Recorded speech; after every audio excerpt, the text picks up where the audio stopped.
नमः समस्त संसार चक्र भ्रमण हेतवे गौरी कुचित द्वंद कुंकुमांकित वृक्ष से।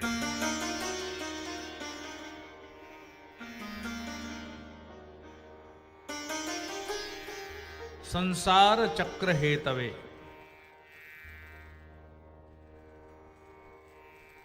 ये संसार का एक चक्र है। इस संसार चक्र के कारण भी शिव ही हैं।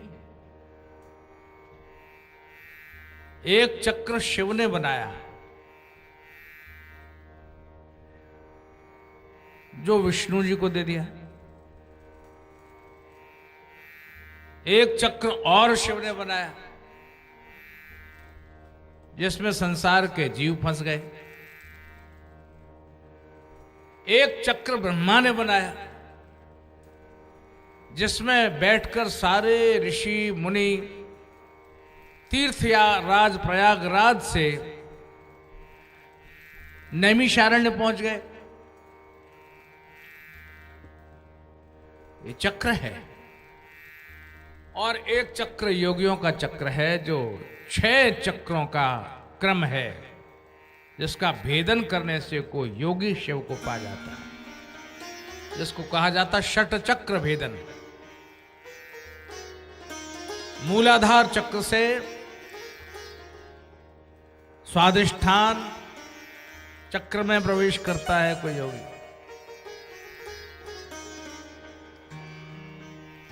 नीचे से शुरू होता है, फिर मणिपुर में जाता है, फिर अनाहत में जाता है, फिर आज्ञा में जाता है, सहस्रार में जाता है। ये योगी का षट चक्र है जो शरीर में ही है। तो ये 6 चक्रों के भेदन से कोई योगी शिव तक पहुंचता है। और संसार के चक्र में पड़ा हुआ ये जीव जब शिव के शरणागत होता है तो संसार के चक्र से मुक्त होकर शिव की प्राप्ति करता है। तो ये चक्र चल रहा है। जन्म लेने के पश्चात बहिरंग में जितनी भी क्रियाएं हैं उनमें हम फंसे हुए हैं और यही बंधन का कारण है। घूमते रहो इसी में, ये बंधन है। कोलू का बैल देखा है? घूमते रहो, पिराई हो रही है, गोल गोल घूमता है। अब तो मशीनें हो गई, लेकिन जहां कोल्हू तेल निकालता है और कोल्हू में बंधा हुआ बैल निरंतर घूमता है और घूमते घूमते मीलों की यात्रा तय करता है, पर कहीं पहुंचता है? पहुंचता नहीं है, वो वहीं घूमता रहता है। ऐसे ही ये संसार का कोल्हू है और घूम रहा है जी, वहीं घूम रहा है, निरंतर यात्रा करता है, गोल गोल गोल गोल गोल गोल। जन्म मृत्यु की यात्रा, कर्म की डोरी से बंधा हुआ ये जीव निरंतर यात्रा कर रहा है, कहीं पहुंच नहीं रहा, वहीं है। तो क्या करना चाहिए? रो पड़े कभी। चलती चाकी देख के घूम रही है गोल गोल गोल गोल गोल। चलती चाकी देख के, चलती चाकी देख के, दिया कबीरा रोए, दिया कबीरा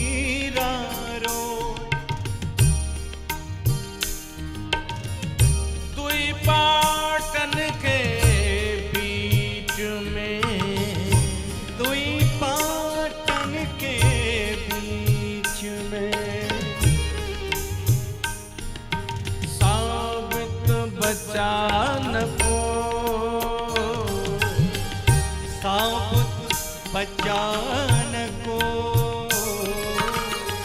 चलती जाती देखी गए।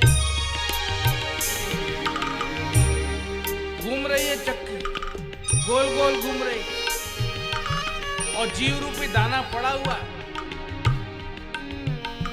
कबीर ने कहा, साबुत बचा न कोई। साहब बचा नहीं, आटा बन गए, पिस गए।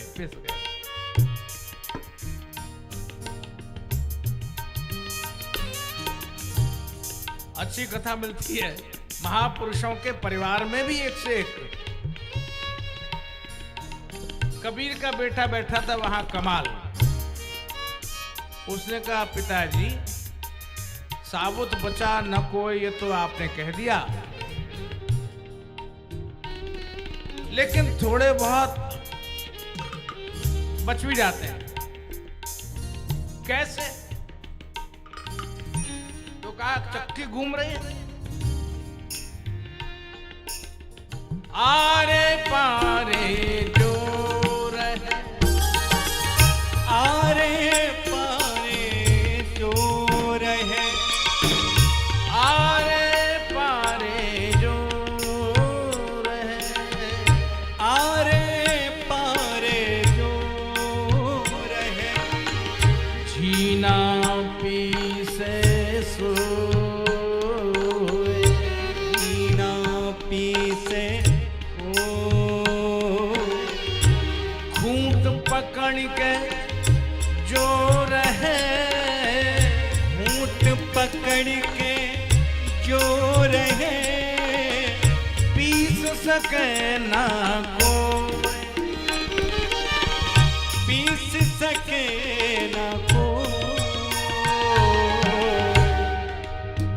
जो चक्की में इधर उधर रहेगा वही आटा बनेगा, और जो चक्की के बीच में जो खूंटी है, कील है, अगर वहां कहीं दाना पहुंच गया तो उसे कोई नहीं पीस सकता। यही ब्रह्म की खूंट है।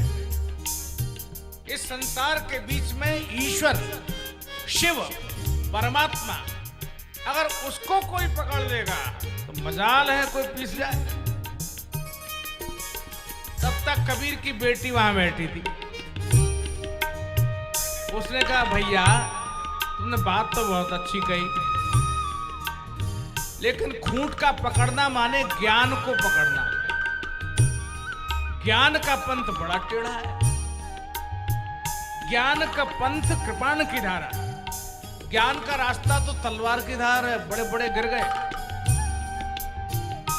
तो भाई तुम क्या कहना चाहती हो? कबीर ने पूछा। भाई बच्चे होशियार हो जाएं और बढ़िया बात कहते हो तो बाप भी कुरेदता है। हाँ बेटा, तूने क्या सोचा? तो कबीर की बेटी कमाली, उसने कहा, पिताजी भैया ने कहा तो ठीक, लेकिन ब्रह्म को पकड़े रहना भी बहुत कठिन है, वहां भी खतरा है। क्या खतरा है? खूंट पकड़ के जो रहे, घूंट पकड़ के जो रहे, खूंट पकड़ के जो रहे, घूंट पकड़ के जो रहे, नकटा पूजा हो, नकटा पूजा हो,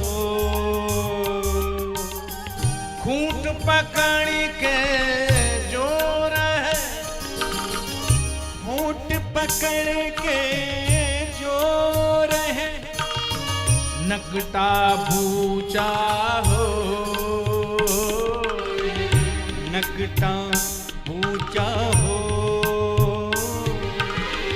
दाना वही सराहिए, दाना वही सराहिए, जो उछट बाहिरो हो, जो उछट बाहिरों हो,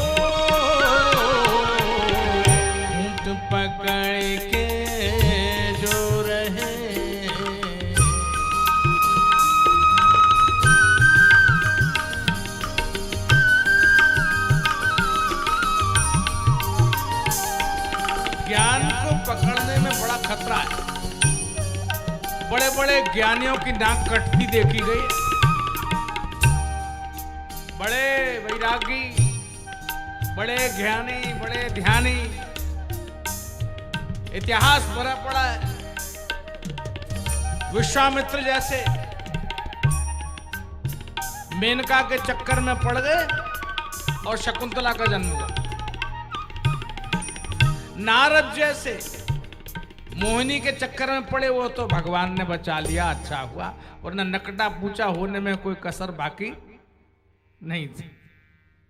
अच्छे अच्छे होते हैं, ज्ञान की पकड़ मजबूत हो तब ठीक है, और अगर कहीं जरा भी असावधानी हुई तो बड़े बड़े ज्ञानी नाक कटी या पूछा हो गया, समाज में उसकी बेकदरी हो जाती। तो आप समझे, ये चक्की चल रही है, इसमें जीव घूम रहा है रोज गोल गोल। लेकिन सबसे बढ़िया यही है कि यहां से उछट जाए, चक्की से बाहर चला जाए तो मुक्त हो गया। यही है मोक्ष की यात्रा। संसार के चक्र से मुक्त होने की जो कोशिश है, वही महत्वपूर्ण बात है। ये चक्की के अंदर रहना ही नहीं है, न खूंट में रहना है, न चक्की में रहना है। हमें तो संसार के चक्र से बाहर जाना है, जिसको मोक्ष कहा जाता है, जिसको मुक्ति कहा जाता है। न वो आएगा न जाएगा, मुक्त हो जाएगा। इसलिए शिव शुद्ध, बुद्ध, मुक्त और सर्वमय, सर्वव्यापक हैं।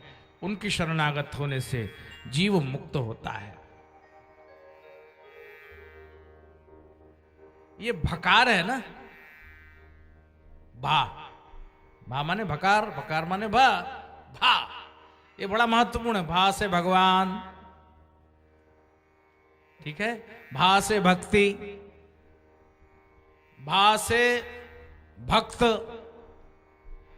भा से भुक्ति, भुक्ति माने भोग, भाई भा है, और जरा चूके तो भोग में चले गए, और जरा से हटे तो भक्ति में चले गए, और दोनों से मुक्त हुए तो भगवान को पा गए। भा को पकड़ लो जिसमें भगवान बैठा हो, उस भा को मत पकड़ना जिसमें भोग बैठा हो। ये भुक्ति ही जीव को बंधन में डालने का कारण होती है। इसलिए भगवान शंकर ने कहा कि मुझे बड़े बड़े विद्वान वेद मंत्रों से मेरी आराधना करते हैं, लेकिन क्या मंत्र पढ़ने से ईश्वर मिल जाएगा और मुक्ति हो जाएगी? बिना भाव के मुक्ति नहीं होगी।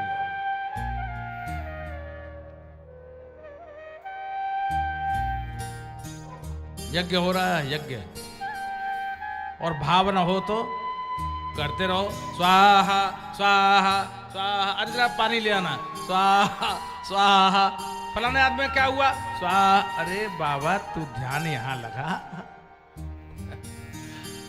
इंद्राय नमः, इंद्राय स्वाहा, सूर्याय स्वाहा, सोमाय स्वाहा, और बीच बीच में क्या करते जा रहे? ध्यान अलग है।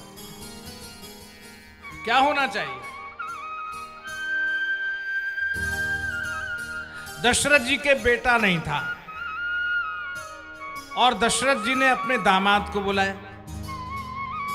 दामाद थे उनके श्रृंगी ऋषि।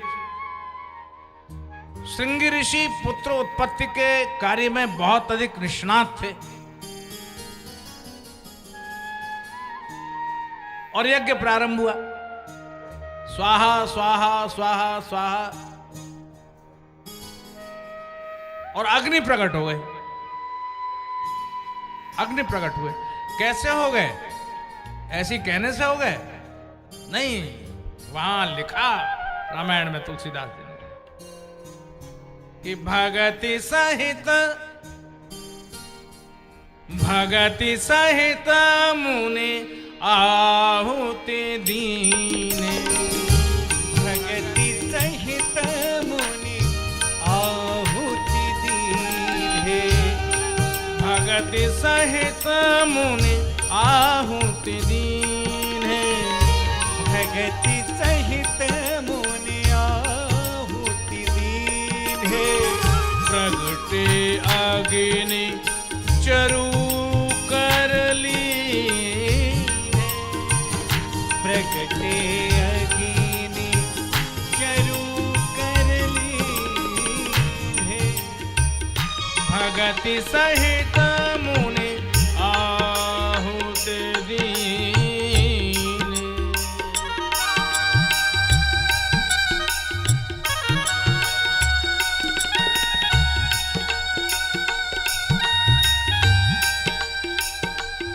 ओम अग्नये स्वाहा, अग्नये स्वाहा।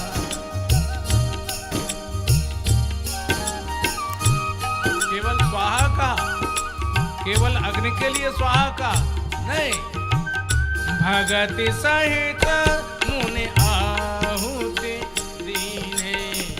भगति सहित मुनि आहुति दीन्हे। पूजा में, उपासना में, ध्यान में, धारणा में आपके हृदय का भाव वहां है कि नहीं। इसलिए भगवान शिव ने एक बड़ी जबरदस्त घोषणा कर दी। ये देखो, ये जो है पढ़ रहे हैं मंत्र, मंत्र पढ़े जा रहे हैं। सहस्र शीर्षा पुरुष सहस्राक्ष सहस्रपाद सभूमिग्रम सर्वत स्पृत्वा प्रतिष्ठत् दशांगुलम दशांगुलम। कोई 10 अंगुल के पास में बैठा हुआ भगवान। वेद मंत्र तो पढ़ रहे हैं, लेकिन शंकर जी ने कहा देखो, न मे प्रिय चतुर्वेदी, न मे प्रिय चतुर्वेदी, मद्भक्त स्वपचोपि यः। चारों वेदों का ज्ञाता हो, सारी ऋचाएं जानता हो, प्रत्येक वेद की ऋचा मंत्र, प्रत्येक मंडल का प्रत्येक प्रभावी श्लोक जानता हो, लेकिन अगर उसके हृदय में भक्ति न हो तो शंकर जी ने साफ इनकार कर दिया। न मे प्रिय चतुर्वेदी मद्भक्तः स्वपचोपि यः। तस्मै देयं ततो ग्राह्यं सच पूज्यो यथा वयम्।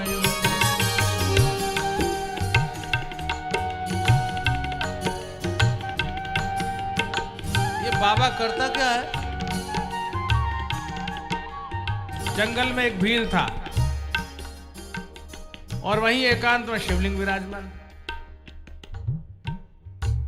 और रोज वहां से गुजरता था जहां शिवलिंग था। और बचपन से ये आदत थी उसकी,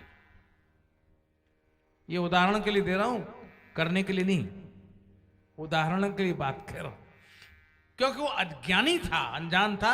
बचपन से खेल खेल में वो ऐसी कंकड़ पत्थर मारने की आदत थी। बहुत से बच्चों में होती है, आपने देखा होगा, चलती गाड़ी में यूं कंकड़ मार देंगे, ट्रेन में पत्थर मार दें, ऐसे शीशे टूट जाते हैं, नुकसान होता है। तो कभी कभी किसी बच्चे में आदत ही होती है, कुछ उग्र स्वभाव होता है। तो वो भील जो था बचपन से ही वहां से गुजरता तो एक आध कंकड़ी वो शिवलिंग में मार के चला जाता,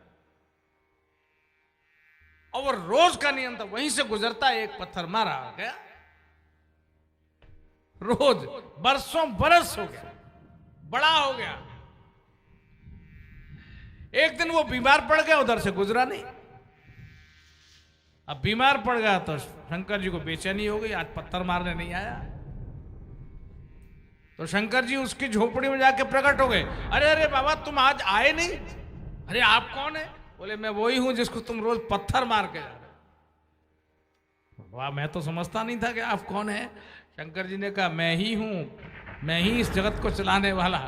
लेकिन बात तो यह है कि तुमने पत्थर मारकर ये निश्चित कर दिया कि मेरे अंदर भी चोट लगेगी।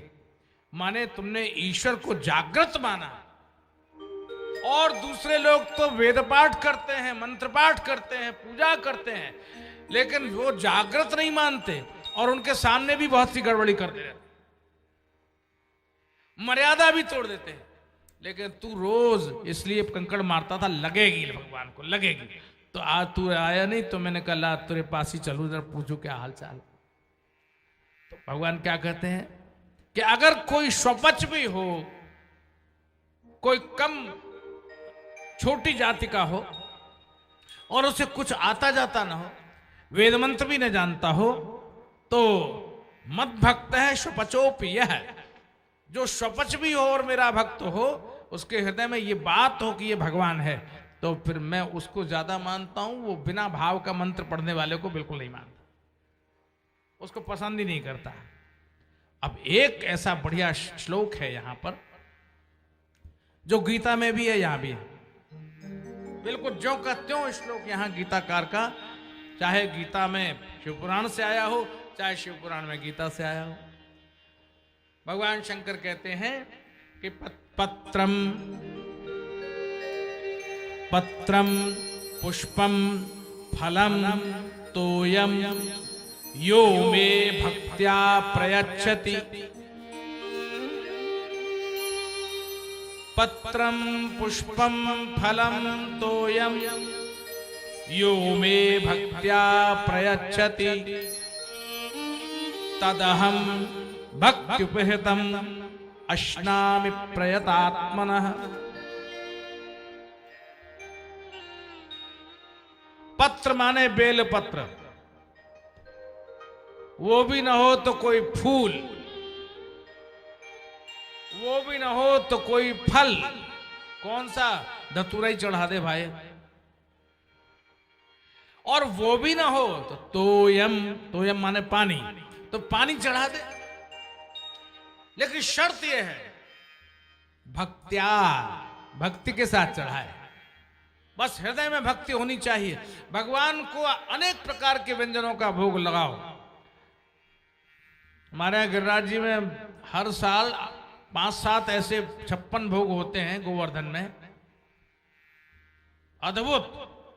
कलकत्ते से तो 5-5 मंजिला राजमहल बनाकर और वहां लाखों रुपया खर्च होता है।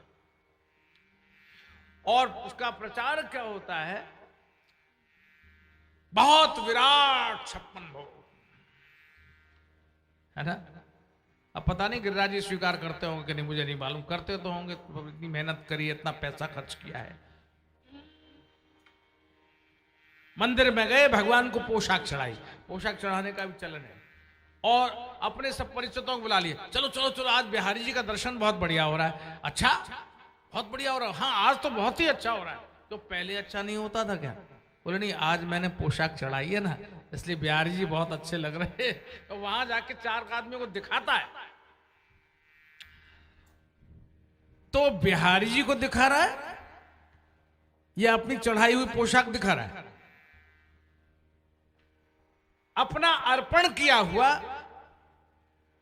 जो कुछ अर्पण किया है, उस अर्पण किए हुए का जो अहंकार है, वो उस जीव को ईश्वर से दूर कर देता है। भगवान कहते हैं जा, तो फिर तू दिखाता ही रहे,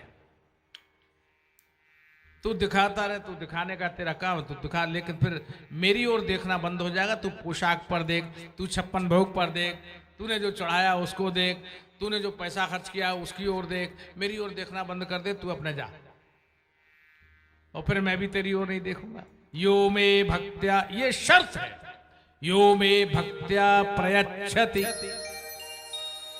जो भक्ति के साथ मुझे समर्पण करता है, तब तदहम, तब मैं, तद अहम अश्नामि, अश्नामि माने खाता हूं। ईश्वर क्या खाता है आपको मालूम है? आपने कहा लड्डू चढ़ाया, पेड़ा चढ़ाया, प्रसाद चढ़ाया, बालूशाही चढ़ाई, मक्खन बड़ा आता है, मक्खन बड़ा जयपुर का प्रसिद्ध है। मक्खन बड़ा भगवान को चढ़ाया, पर अहंकार तो चढ़ाया नहीं, अहंकार नहीं चढ़ाया। तो भगवान क्या करते हैं? भगवान जिससे प्रेम करते हैं, भगवान देखते हैं जिसका अहंकार बहुत बढ़ गया है लेकिन लगातार कर तो रहा ही है और किसी को नहीं सही, मुझको तो दे ही रहा है, तो भगवान क्या करते हैं? अगर करुणा करते हैं भगवान, तो भगवान जीव के अहंकार को खा जाते हैं। बेटा तू निरहंकारी हो जा, फिर तेरी अर्पित की हुई प्रत्येक वस्तु में स्वीकार कर लो। आपको मालूम है वो किस्सा, पुराण की कथा मालूम है आपको, जब भगवान ने वामन रूप में महाराज बलि से मांग ली 3 पैर पृथ्वी और 2 पैरों से सारा ब्रह्मांड नाप लिया। बलि से कहा तेरी बात झूठी पड़ गई, बोल तीसरा पांव कहां रखूं? बलि ने कहा प्रभु ठीक है, आपने 3 पैर मांगी थी, 2 पैर से नाप ली, है तो बेईमानी, क्योंकि आपने पृथ्वी मांगी थी, आपने सारा ही ब्रह्मांड नाप लिया, और जिस रूप में मांगी थी उस रूप में आपने नापा नहीं, तो कोई बात नहीं, मैं भी कम नहीं हूं, मैं जानता हूं कि आप आखिर में क्या खाते हैं, आपको अंत में क्या चाहिए होता है ये मैं जानता हूं। 2 चरणों से आपने ब्रह्मांड नाप लिया, ठीक है, लेकिन अब करुणा कीजिए, पदम तृतीयम कुरु शीश निमे निजम, आप ऐसा कीजिए, तीसरा पैर मेरे सिर पर रख दीजिए और मेरे अहंकार को नाप लीजिए, तो मेरा देना सफल हो जाएगा और आपका लेना सफल हो जाएगा। तो जिस दिन ईश्वर भक्त के अहंकार को खा जाता है, उस दिन वो वास्तविक भक्त की श्रेणी में आ जाता है, क्योंकि हम अपनी तरफ से कोशिश करने पर भी इस अहंकार को समाप्त कर नहीं पाते। वो मैं कहीं ना कहीं उभर के आ ही जाता है, मैंने किया, मैं करूंगा, तुम चिंता मत करो।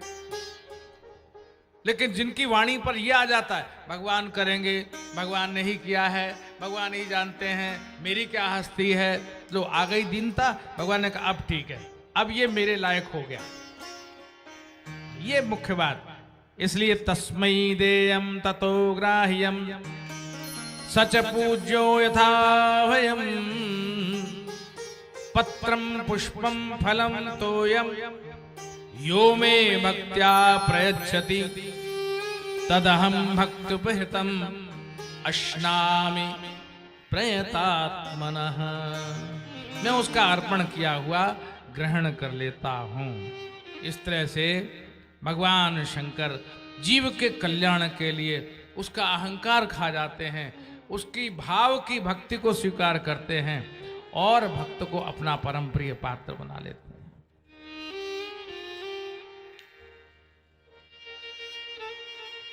जन जन का कल्याण करे, जन जन का कल्याण करे मेरा भोला भाला, जन जन का कल्याण करे मेरा भोला भाला, जन जन का कल्याण करे मेरा भोला बाबा, जन जन का कल्याण करे मेरा भोला बाबा, हर मुश्किल आसान करे मेरा भोला बाबा, हर मुश्किल आसान करे मेरा भोला बाबा, जन जन का कल्याण करे मेरा भोला बाबा, जन जन का कल्याण करे मेरा भोला बाबा, हर मुश्किल आसान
भूले हुए को राह दिखाए, भूले हुए को राह दिखाए, भूले हुए को राह दिखाए, भूले हुए को राह दिखाए, देवों को अमृत पिलवाए, देवों को अमृत पिलवाए, देवों को अमृत पिलवाए, देवों को अमृत पिलवाए, और खुद ही विष का पान करे मेरा भोला बाबा, और खुद ही विष का पान करे मेरा भोला बाबा, खुद ही विष का पान करे मेरा भोला बाबा, और खुद ही विष का पान करे मेरा भोला बाबा, जन जन का कल्याण करे मेरा भोला बाबा, जन जन का कल्याण करे मेरा भोला बाबा। नमः शिवाय, ओम नमः शिवाय, नमः शिवाय, ओम नमः शिवाय, नमः शिवाय, ओम नमः शिवाय।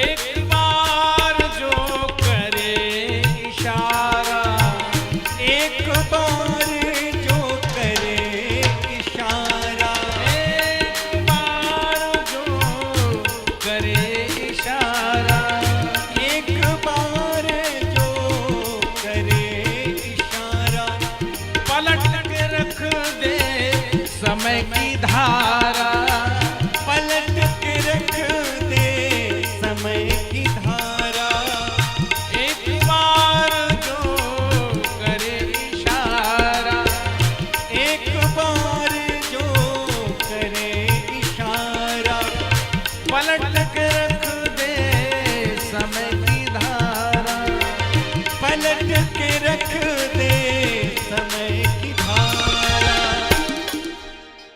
नवयुग का निर्माण करे मेरा भोला बाबा, नवयुग का निर्माण करे मेरा भोला बाबा, नवयुग का निर्माण करे मेरा भोला बाबा, नवयुग का निर्माण करे मेरा भोला बाबा, जन जन का कल्याण करे मेरा भोला बाबा, जन जन का कल्याण करे मेरा भोला बाबा।